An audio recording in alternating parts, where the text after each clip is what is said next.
The Grand Organizing Directive, GOD, is a term that I use. This grand organizing vision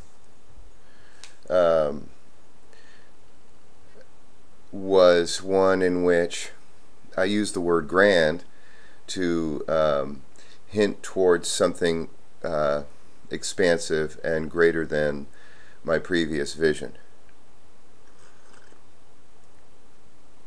And in this larger perspective, the values that informed the purpose and meaning to behaviors, actions, choices, free will, events in time, all those things shifted. I think it was Nietzsche that wrote the term the transvaluation of values.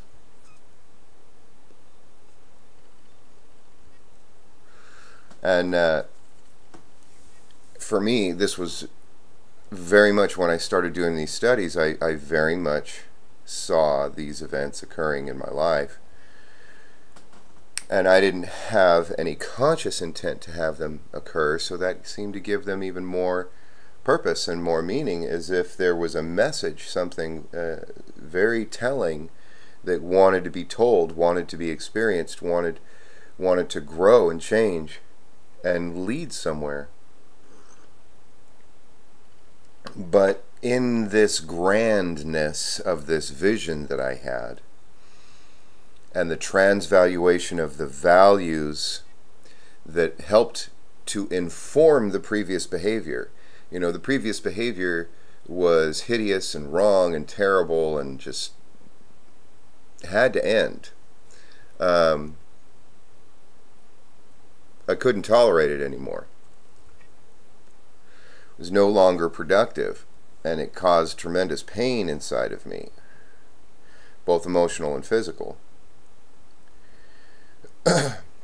So when this new vision came, it integrated those past experiences very well and gave them a purpose and a meaning that was very telling, and gave me a sense of awe and wonder and magic before the unfoldment of these events. But it also left me feeling very alone.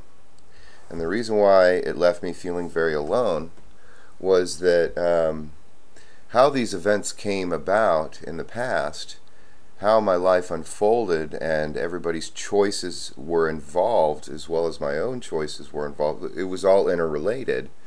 And all the people that were involved in my life were gone all of a sudden, but I didn't want the relationship to be over.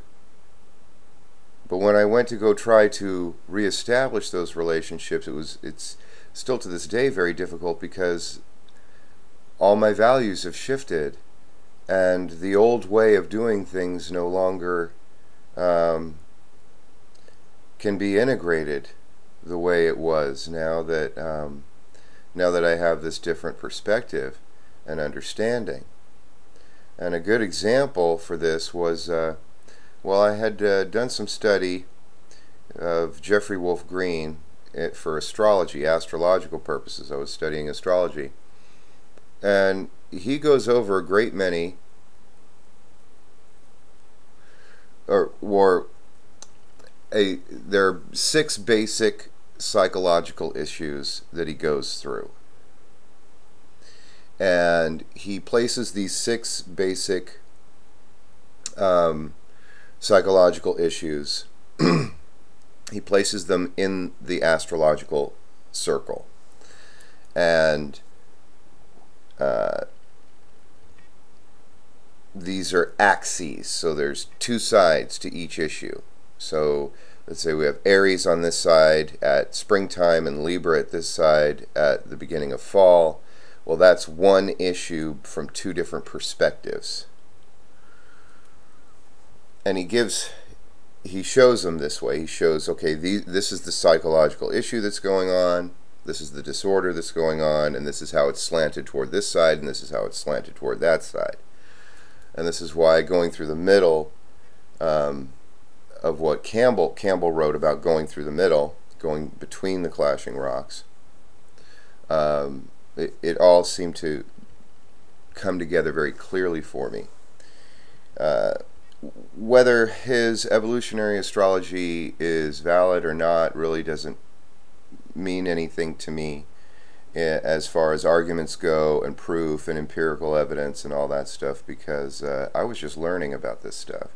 And what I basically learned was everybody's got their issues, and some have more prominent issues than others, and these issues can be very readily observable. And this is what psychologists do, you know, and he's a trained counselor. Jeffrey Wolf Green is. And one of the issues for me was codependency. And I had no idea exactly what this was, though I had heard about it from counselors in my youth. I had heard it mentioned, but I didn't know, you know, what it was. In fact, I had gone to counseling in my youth, and the counseling sessions would be stopped because my parents would have to be brought in to the loop of what was transpiring with me, and then as soon as they were brought into the loop, it would stop.